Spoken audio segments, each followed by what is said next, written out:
Hello everyone, my name is Sean Fiddler. This is a review of the final day, day 5 of the 18-meter class at Perry, a major U.S. regional contest. Many of the best pilots in all the classes were there, certainly from the eastern United States and some from the western United States. Many of the U.S. World Team pilots are here practicing, as well as the Canadian team. And this is an IGC flight review of that day. I found it particularly interesting. It was a moderate day, 183 mile optimum task, assigned area task with 3 turn points, 15, 10, and 20 mile radiuses respectively. And the wind was maybe 10 knots out of the northwest. Allowed for perhaps some energy lines and some streeting, but overall it was just a blue thermal day and a lot of gaggle flying. And there was a little bit of a interesting start, a very typical wind up with a gaggle and a little start gate roulette. Winner of the contest jersey, Robert Chack at a JS1B flew impressively. Sergey from Canada also flew very well, 200 points out of third. Frank Painter, up-and-coming U.S. pilot, great contest. I had a halfway decent contest, sort of started out slow, but had a great last day. Got second on the last day. John Cochran, first time in an 18-meter glider in a new ASG 29. Again, started slow, had a couple landouts, and won this last day impressively. Jacobs would have been higher on the score sheet if he didn't leave on the last day, unfortunately. But this is an interesting day to walk through, so let's begin. You can see here depicted are the radiuses of the final start cylinder. Here's the first start cylinder. I'll zoom out just a little bit just to show you the task area. And you can see here, oops, let me zoom in a little bit.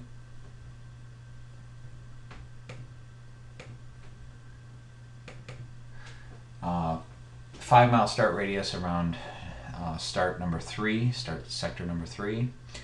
And Newbury looks like a 15 mile radius around Newbury, a 10 mile radius around Greenwood, and a 20 mile radius around Barwell County, and then back to the 1 mile 1200 foot finish cylinder. So let me get zoomed back in and start the replay. So you can see there, BB Bravo Bravo, 7 Tango, Sean Fiddler. That's who I'm focused on here for the recording is centered on 7 Tango. You can see here a 2D view and then the 3D view. The starts are interesting. You can either start out the top. The top of the cylinder is 4,500 feet MSL, about 4,000 feet above the ground, or out the edge of the cylinder. You have to be below 4,500 feet for 2 minutes before you can start, according to the U.S. rules. So that creates an interesting dynamic. On a blue day, the gaggle tends to want to fly together, using each other's visual cues to understand where the lift is and where the lift isn't, and find thermals, marking thermals for each other by spreading out along a path, and you're easily able to see who's pulling up in lift and use that indication to get into lift quickly yourself. And here the gaggle has essentially climbed up above the 4,500 foot minimum. Most of us, TA, Sergey, and several others here, 9-8, Pete Alexander, are above that 4,500 foot cliff. So we have plenty of energy in the bag. And now we're coming back into the start cylinder to look for a thermal, to descend in that thermal, and then climb out the top of the start cylinder to get a little bit of extra distance for free through the U.S. starting rules. And it's sort of interesting how that all plays out. Someone flies through a thermal, and they'll do a couple turns through it. I think the thermal is right over here to ensure that it's there. And then we all descend below the 4,500 foot and start a countdown timer to make sure that we're below it for the 2 minutes. And this is a wild moment in the sport of sailplane racing, as everybody is in very close proximity and turning randomly, trying to descend, count their 2 minutes, looking at their watch. And you can see here that the group stayed low below the 4,500 foot, and then at some point someone in the group climbs up through the top and essentially has started. And then the guys, some of the guys wait a little longer, such as John Cochran, myself, Shaq Roberts, and climb out through the top after these guys, which essentially gives us a 2 or 3 minute advantage, where they have that distance, but we're able to follow them and use their visual indications in the blue sky, there's no clouds or indications of lift, to quickly catch up and gain that 3 minutes. So here you can see 7 Tango is climbing up through the 4,500, and off the guys probably got up to 5,200 feet and string out in a line exiting the start cylinder. So everyone went out the top, and what you have here are essentially 7 Tango and Bravo Bravo stayed lower and climbed up later, risking that the thermal may die and they may not be able to get up as high as quickly as the other guys did. But in this case it appears to have worked out. I remember being about 3 miles behind these guys. Again, the gliders aren't to scale here in altitude or in distance. So the distance between the gliders is much farther than it looks. And in altitude, the difference in altitude between this glider and this glider is much more than it looks. So Tango Alpha here is at 4,500 feet, and I'm at 4,700 feet. So that's 300 feet of distance, even though to scale it just looks like a few feet. So essentially, Bravo Bravo and 7 Tango have won the start gate roulette. We waited longer, and we have 3 minutes that if we can catch up by using their visual indications and cues on this blue day, we essentially have a higher average speed than they do. It's not cheating, but it's kind of a dirty trick of sailplane racing. And this is one of the first times that I actually did it effectively. I'm normally one of these guys. So here we go, off onto the first leg. The group essentially lining up. All the gliders behind are able to look at the gliders in front and see when they pull back and slow down to fly through lift. We can move over and fly through that lift, and if we see them accelerate and move through sync, we make sure not to fly exactly behind them, trying to fly offset a little bit and fly through less sync. And it's a very effective way of kind of keeping in touch with or slowly gaining on the gliders in front. Now you can see Kilo Mike, Ken Sorensen, has pulled up into left turn here, followed closely by Pete Alexander and Rob Ware. And Jersey felt a bump to the right, turned to the right, and quickly identified that this was a better climb. Foxtrot Charlie, Shaq Roberts was going to pull in here as well. So as these guys are centering, that wastes time. And you can see Jersey here did a full circle and then another centering circle of wasted effort, where Kilo Mike appears to have hit the thermal clearly.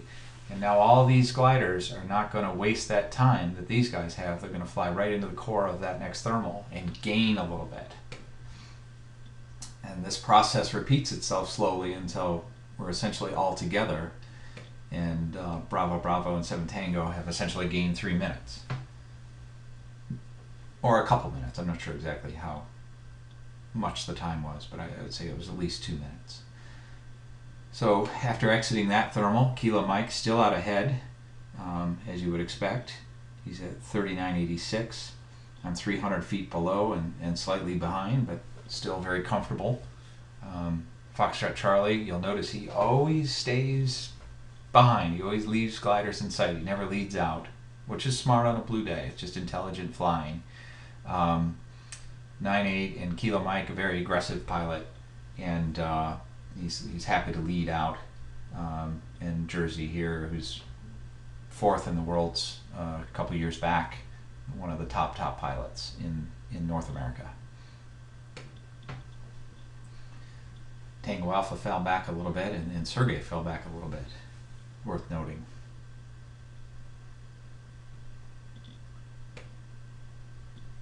So everybody's pretty happy to follow Ken. Ken pulls into a right turn there. Didn't like it. And everybody behind wastes a couple turns in what looks like 1.6 knots for me. Bravo Bravo sees something there. John Cochran, probably a bird. And what does he get? A 3.1 knot climb.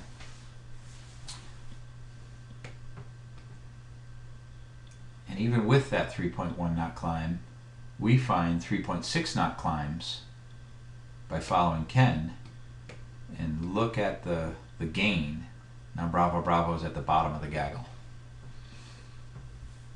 So it generally pays to stay with the pack. But Bravo Bravo is constantly experimenting here, and eventually he breaks through the gaggle, gets an extra 10 miles of distance, and wins the day.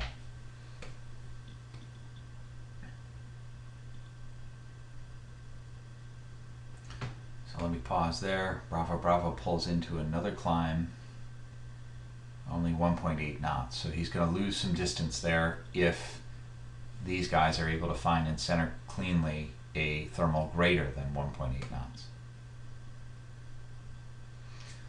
Starting to get lower here. Kilo Mike down to 3,500 feet.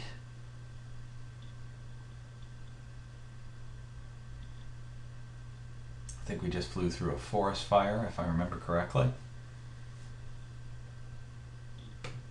Forest fire is a common source of thermal. And Kilo Mike finds us another thermal here of 3.5 knots. He's going to climb, 3.9 knots. He's going to climb 900 feet in this thermal. And you'll notice that when Bravo Bravo returns to this gaggle after taking a circle in 1.5 knots, that he'll have lost a little distance.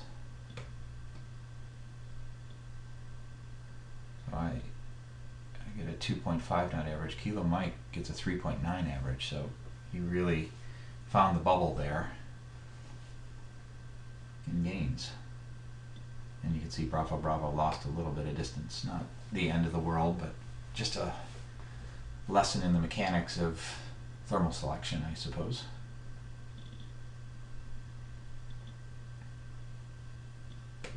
Now looking out here, this is Roger by himself, Roger Buchanan, and over here in the green is Tim Wells, W3. So, moving on here, the group is down to 3,200 feet and turning in a negligible thermal. Well, only 62 foot gained here. Everybody's wrapped up in it, and there's no climb rate here. Ken doesn't gain anything as well. So here's a sort of a gaggle wasted turn where everybody's simply assuming and following the guy ahead. So now the pack is really tightly wound. Ken pulls into another thermal. What is this? His fifth thermal for the group, and apparently this one doesn't work either. So he makes one turn and leaves. Perhaps he's trying to break the gaggle up a little bit.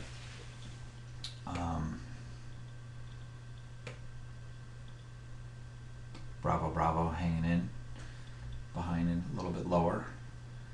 Rob Ware, LX, John Murray, and Roger Buchanan, who I know gets a land out here eventually as a sustainer and has to pull it out. So here's an interesting thing. You only can see the indicators that are in front of you. So here Foxtrot Charlie has Rob Ware and Ken Sorensen. I have the three in front of me, but I've lost sight of Jersey and Pete Alexander. John is going over to see what they found here. And strategically, these are two outstanding pilots. arguably the best pilots some of the best pilots in the world right now. So letting those guys fall behind could punish me. Could be a mistake, and I think that turns out to happen here, where we are starting to get low. Jersey pulls into a 2.7 knot climb and climbs 1,000 feet here, and Rob, Ken, and myself are very low, 2,000 feet, maybe 1,500 feet above the ground. Foxtrot Charlie finds himself a climb of 2.7 knots respectively as well, and we ended up getting low here and finding I think a 1.5 knot climb. So they have double the climb rates back here, and do it from a higher altitude with less risk. So here we go. We got Jersey's climbing at 2.7. Robert Shack is climbing at 2.7, and they get 1,000 feet out of it respectively, and we get 1.9 and 682 feet from a lower altitude. So a major shift in the mechanics here, where I'm in danger of landing out. Only fields around, there's no airport here. I've lost touch with Jersey and the main sort of fast gaggle, I would say. These four here are super outstanding pilots. Ken is excellent. Rob is a good pilot, but certainly not as good as these guys. And now they've jumped me, and I'm still in touch with them, but I'm in danger of losing them. If they find a very, very strong climb, I could lose touch very quickly. Now, interestingly, Rob Ware and Ken drift out here looking for a climb and staying within the cylinder to make sure that that distance is counted, but they get really low. They get down to 1,000 feet here, where Jersey finds a 2.1 average climb and climbs another 1,200 feet. And I'm able to connect and get back up in with this group, but these guys really get stuck here. So for Ken and Rob, this is a beginning of deterioration of their day, compared to the lead pack here. They just get too low and they lose touch with the lead gaggle. So I've now fallen to the bottom of this group, but I'm still in touch. So Jersey's on top at 4,000 feet, and I'm 700 feet below, 600 feet below at 3,400. And let's see if I do a better job here. I get a 3.5 average compared to Jersey's 2.1. So I actually catch up from below here in a little stronger climb rate, almost double the climb rate.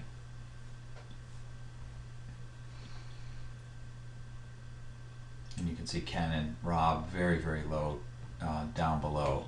So Jersey is at the top at 4,400, where Ken is coming in at 1,400, extremely low. It's going to be extremely hard to find our thermal this far below us.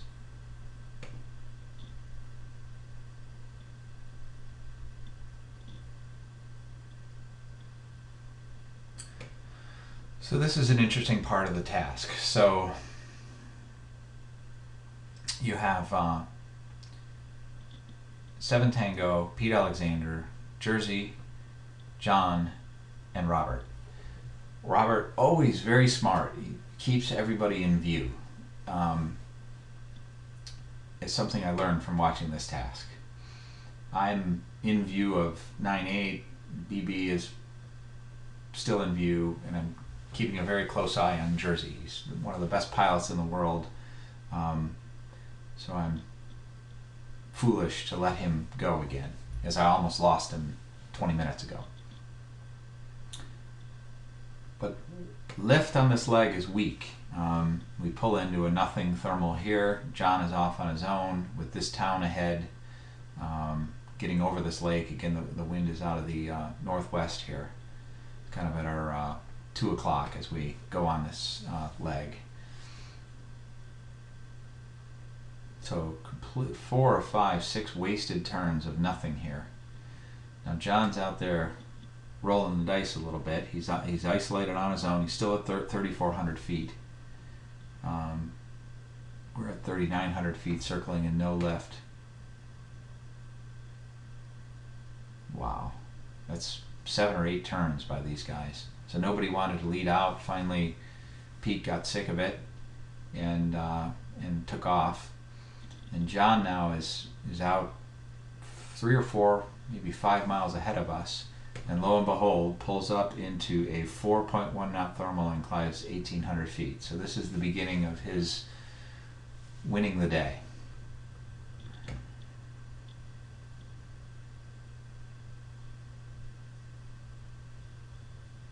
I think I'm starting to dump some water here. The day just got a lot weaker. I was 3/4 full and starting to lose confidence in the strength of the day. Pull into a 1.12 knot thermal, so 2 completely wasted thermals here, and you can see what not wasting those thermals has done. A couple miles and 500 feet of gain for John.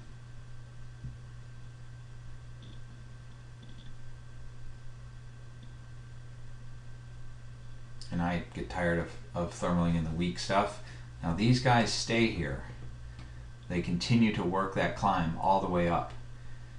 I decide there's a industrial park down this road with large buildings on either side of it, parking lots and factories and that sort of thing. And I'm trying to find thermals along it. I think John is doing the same thing here. These guys stay in that position right here, not quite to the center of the turn, and end up climbing way up. But John gets a lot more distance, and I get a considerable bit more distance flying on here. You can see I've made another miss. I'm down to 1,600 feet AGL, so starting to get a little bit nervous. I take that back. These guys do find another climb a little later.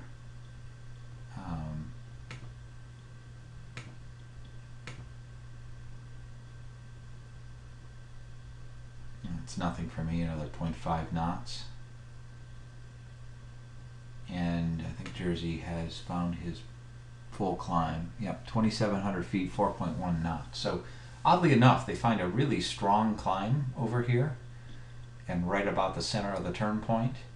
John and I go a little bit further, but the distance that we get by going further outweighs the strong climb rate that they find together. So here I go, I find a 3.1 knot climb rate, but I've essentially, I don't know, I've gone another couple miles here. John's gone another 5 or 6 or probably total 8 or 9 miles here. So that's most of the 10 miles he got on me. And you can see he comes into my 3.1 knot climb and takes it up 1,500 feet. Almost all, 3/4 of the 2,200 feet that I get out of it on total. Now, these guys, Jersey, Robert, Pete, climbed way up to 5,200 feet here at the center of the second turn. They're happy with that and they go. But this little bit of extra distance that I got, and certainly that John got, essentially wins the day. Now these guys are going to be way ahead. They're a lot higher. But essentially we have a chance to catch them again. And just as we did on the start, make up that lead by using them as markers and indicators out ahead of us on course. So here we go, setting off. You can see Jersey, Pete, and Robert are much higher than we are.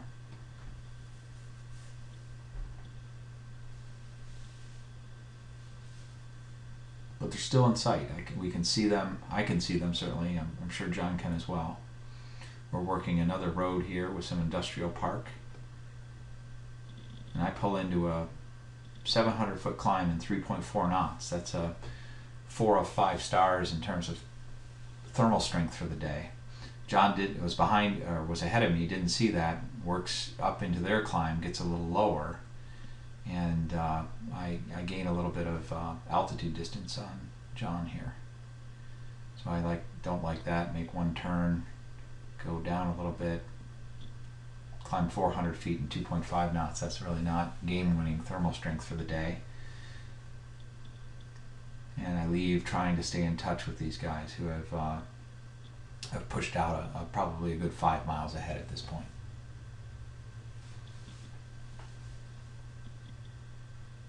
You can see Tango Alpha, who just touched into the first and second turns, is working way down into the third turn. So here I am, a 3.2 knot climb. John gets 3.1 knots out of it, 800 feet of climb. We're getting high now, 4,600 feet. It's pretty good. 5,000 feet would kind of be the top of the day. I'm flying pretty slow here, 70, 80 knots. 4.3 knots. So I get another 850 feet at 4.3. I think that's the strongest climb of the day for me, and that puts me in touch with the leaders. I'm above and 3 or 4 miles behind. I can see them marking a climb ahead for me, and I'm flying sort of a 80 knots flap 2 setting. And they're climbing up through my altitude at this point, but still marking a good climb. And a 4.1 knot mark for me. So one of the strongest climbs for the day, marked by some of the very top pilots in the contest. So still below, staying very much in touch, in a really good position now. John has fallen back quite a bit, but again is still in touch. And if he can catch us by the turn in the third turn cylinder, that extra distance he did in the second turn cylinder will almost certainly win him the day.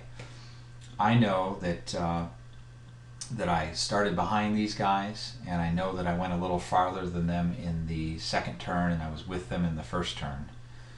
So I know I'm ahead of these guys if I can catch them. And you can see here John has fallen a little bit behind, but is getting up to the same altitude and is slowly gaining from behind, impressively.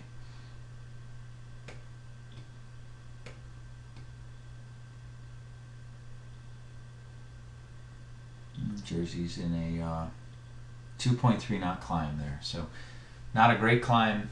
It sort of starts to lend explanation to how John Cochran here is able to catch up from behind on us. 2.3 knot climbs are not very good. And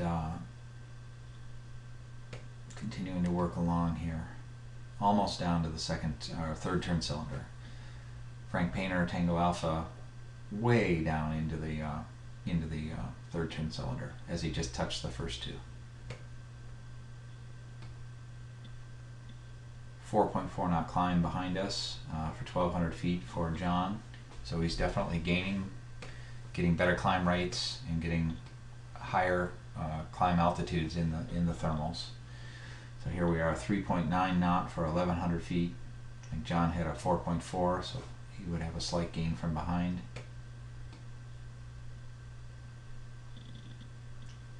So with a 4 knot climb, I'm happy to take that higher, and I don't think that there's a good chance that they're going to get a higher value than that. So I get higher and behind them, and am happy to stay in this position, as I think I've got more distance than they do at this point.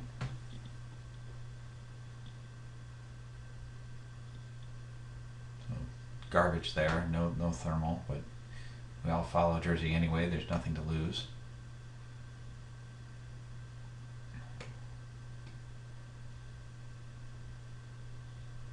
.1 knot, sort of a decent thermal for the day. Now, if I remember correctly, John Cochran's IGC file, IGC trace locks up here in a little while, but he does eventually catch us getting down into the third turn area.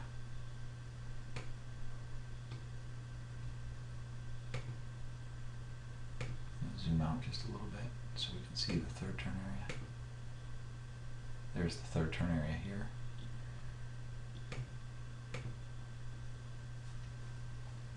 So we're circling over the town of Aiken. Aiken, and we're downwind of it here. It's a beautiful town and good source of thermals, but doesn't appear to be giving us one this day.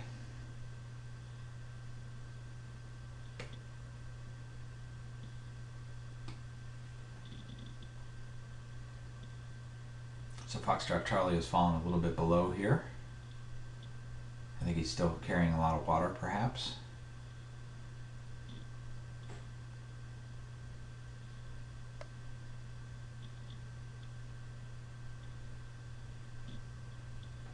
Frank Painter.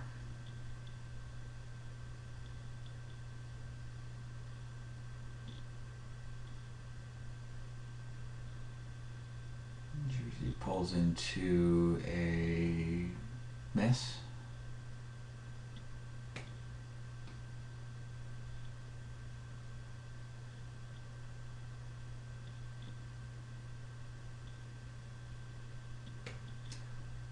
Now what I remember here is that 9-8 flew a little bit to the east of us and was in significantly better air than Jersey and I. And you can see 9-8 is at 4,200 feet. We're at 3,600 feet and 3,500 feet respectively. So 9-8 started right out at the last thermal right even with us, but has picked a little bit better line in terms of air and energy and is getting a much better run. And you can see here Robert Shack, Foxtrot Charlie, who has sort of been following our group, shifts over. Now that's a little bit further to the left, which is less distance into the cylinder, but there's definitely better air over there.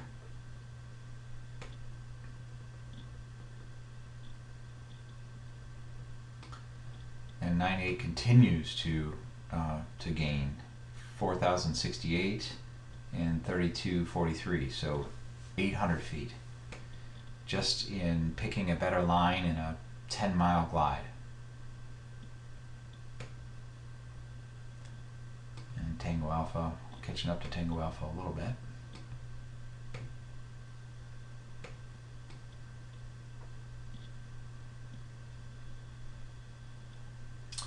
So Foxtrot Charlie and 9-8 have stopped there in a 2.4 knot and a 1.1 knot climb. So even though he had a lot of better altitude in his run and gained 800 feet on us, he stopped in a 1.1 knot climb. Jersey and I run on here and find ourselves a very good thermal.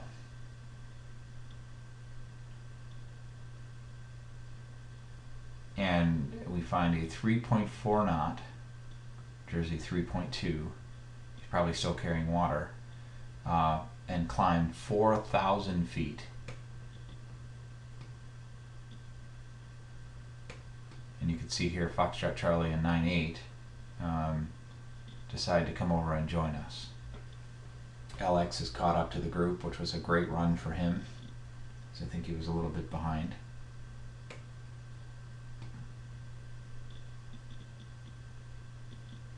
So now, what was happening here before we found this climb is we were 1,500 feet below final glide and needed to go another 9 minutes to make it in at minimum time. This thermal here, 4,000 feet at 3 knots, was maybe 8 minutes of climbing. So that chewed up the 8 minutes, but gave us altitude to go a little bit further and accelerate our average speed a little bit into the finish. So we're very fortunate to find this climb, and it was at the perfect moment strategically to allow us to climb to the right altitude to run out a little bit more distance, get a little bit longer high-speed final glide, and increase the average speed just a little bit over what it had been. You can see here we're running average speeds anywhere from 54 to 50, or sorry.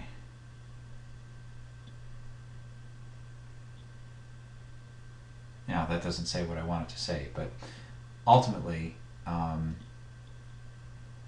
this is just the perfect spot for a thermal. It gets us up to almost 6,000 feet and allows us to have a very easy glide into our turn and into our final glide, which is easy to manage with the computers.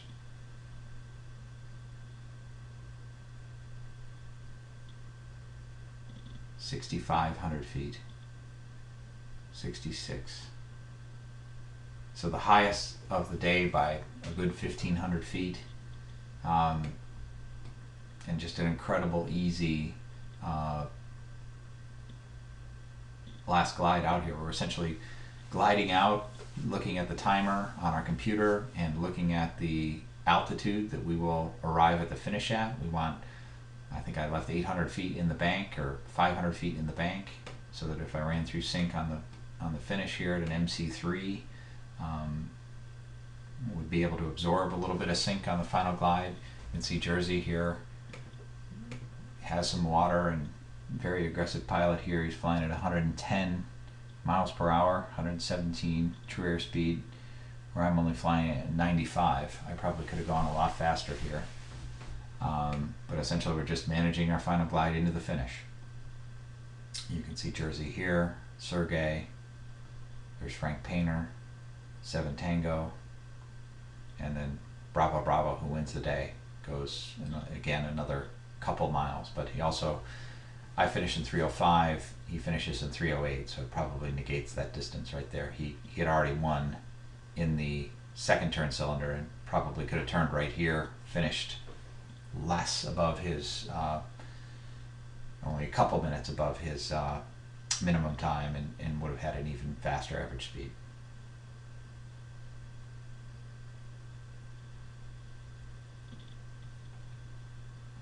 You can see Jersey finishing and landing, the view back.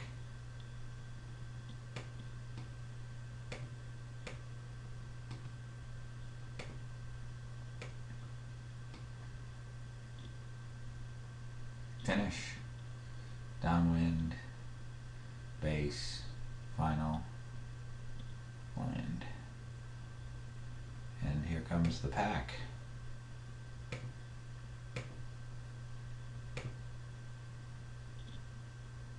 Finishing here at that cylinder.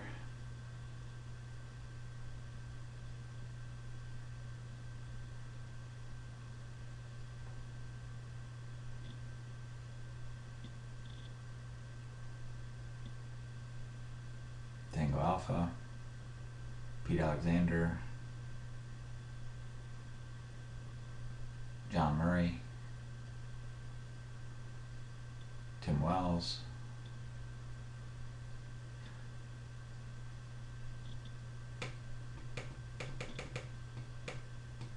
and here is Ken Sorensen, who had a really difficult last day.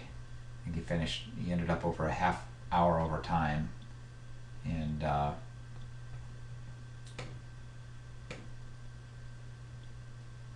really struggled on his final glide here. I think he only finished 50 feet over the minimum.